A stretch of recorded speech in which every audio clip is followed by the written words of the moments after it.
Bonsoir Charlet. Bonsoir Virginie, bonsoir à tous. À la une de ce journal, la reprise des consultations aujourd'hui par le président Emmanuel Macron en vue de choisir un Premier ministre. 5 jours après la censure de Michel Barnier et après une courte trêve consacrée à Notre-Dame ce week-end, l'heure est aux tractations politiques. Différents partis vont être reçus par Emmanuel Macron ces prochains jours. Ce matin, c'était les députés indépendants du groupe Lyot, les communistes et les écologistes. Écologistes qui s'engagent à défendre cette alternative voulue et exprimée par les Français le 9 juin dernier, comme le précisait la chef du parti Marine Tondelier ce matin sur RTL.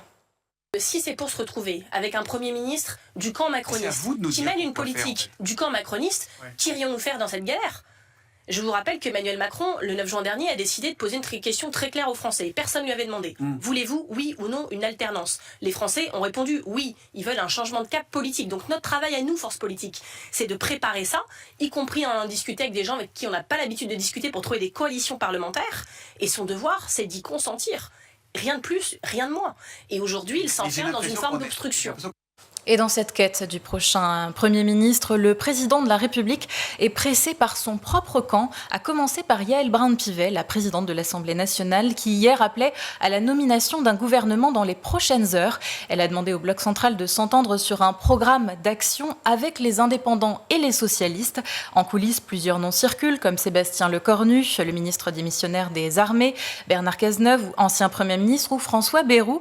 Le président du MoDem ne revendique pas le poste, mais se dit prêt au cas où. Il était hier au micro de France Bleu Béarn. On ne peut pas continuer comme ça. Et si je peux aider à ce qu'on sorte de tout ça, je le ferai. C'est une situation que pas un citoyen français ne peut accepter de voir perdurer ou s'aggraver ou se complexifier. On a besoin de sortir de tout ça. On a besoin de sortir de tout ça et dans tous les cas, la loi spéciale est prête. C'est ce qu'a déclaré le ministre du Budget démissionnaire, Laurent Saint-Martin. Elle peut être présentée lors du prochain Conseil des ministres, a-t-il assuré. Une loi temporaire qui doit permettre à l'État de continuer à fonctionner en attendant l'adoption d'un nouveau budget pour l'année 2025. La suite donc, on espère demain matin. Lundi 9 décembre aujourd'hui, c'est la journée de la laïcité en France et dans une étude publiée ce matin, l'OCDE salue l'efficacité de l'arbre à défis. Oui, cet outil pédagogique qui vise à éduquer les enfants de la primaire à la laïcité et aux faits religieux. Un jeu de débat pour développer son esprit critique et faire la distinction entre croire et savoir. Pour évaluer cet enseignement de 12 heures au total, l'OCDE a mené une étude en Île-de-France auprès d'environ 1800 élèves de CM1 et de CM2 de l'Académie de Créteil. Tout cela s'est déroulé entre décembre 2022 jusqu'à juin 2023. Alors ce qui en ressort, le dispositif permet d'installer la liberté de conscience chez les enfants, comme l'explique Marianne Valfort, économiste qui a mené l'étude. Ça permet non seulement de transmettre des connaissances sur la laïcité, mais aussi de susciter l'adhésion des élèves à ce principe. L'arbre à défi réduit de près d'un tiers la part des élèves qui n'acceptent pas qu'un camarade dise qu'il est athée. Cette baisse est de 20% concernant l'expression d'une conviction chrétienne, de près de 40% concernant l'opposition à l'expression d'une conviction musulmane. Et puis, la part des élèves qui interviendraient pour empêcher un camarade d'imposer sa pratique religieuse augmente de 30% en moyenne. Et donc, ça renforce leur capacité à interagir positivement avec leurs camarades. L'arbre à défi améliore le climat scolaire. À noter également, selon cette étude, 100% des parents dont les élèves apprennent la laïcité grâce à cet arbre à défi ne s'opposent pas à ces séances. Est-ce à dire que cette valeur serait plus respectée en France ? Anne Genetet semblait aller dans ce sens en octobre dernier quand elle annonçait une baisse très nette du nombre d'atteintes à la laïcité dans les établissements scolaires à la rentrée 2024 en comparaison avec l'année précédente.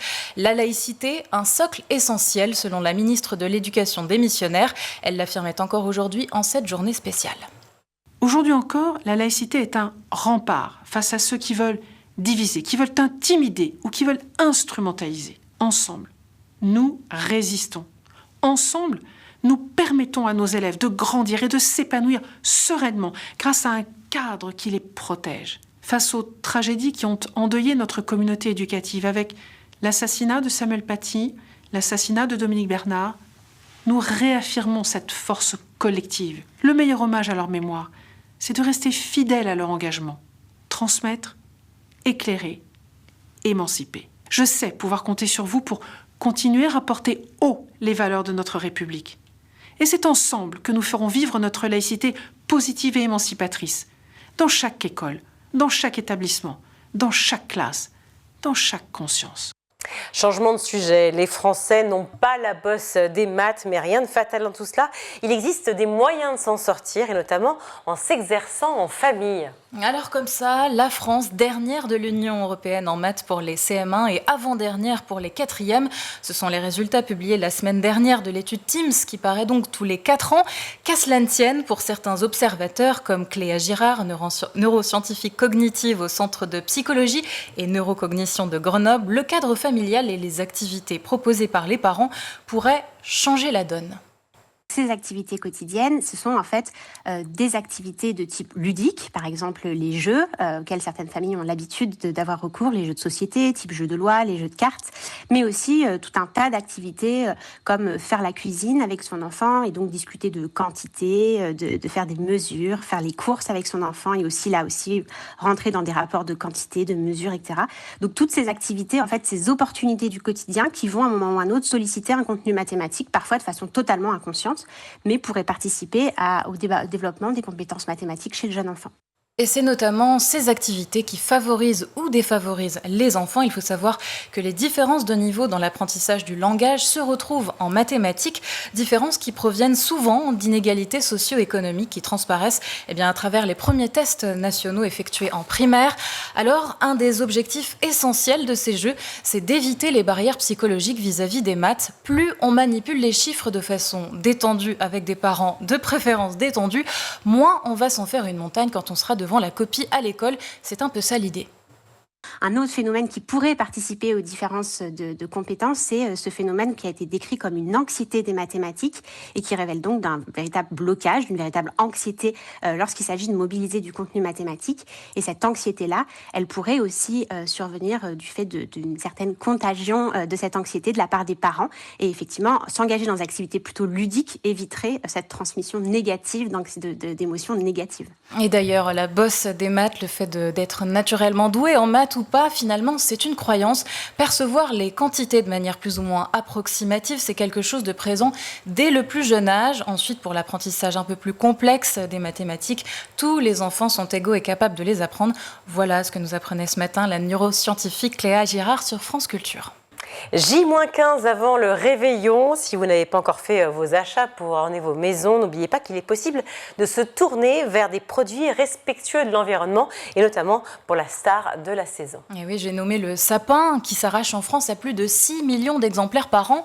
Et sur 6 millions de sapins achetés, ce sont 5 millions de sapins naturels et 1 million de sapins en plastique. Alors si on choisit le plastique, il faut le garder pendant au moins 2 décennies, ce sapin, pour amortir son impact. Recommandation de l'ADEME, l'agence de transition écologique, parce que son poids en carbone, 50 kg de CO2, c'est 20 fois plus qu'un sapin naturel. Et oui, il est souvent importé d'Asie et provient de l'industrie pétrolière. Si on tient au sapin naturel, alors il vaut mieux veiller à sa provenance, en prendre un cultivé en France sur des parcelles qui leur sont dédiées.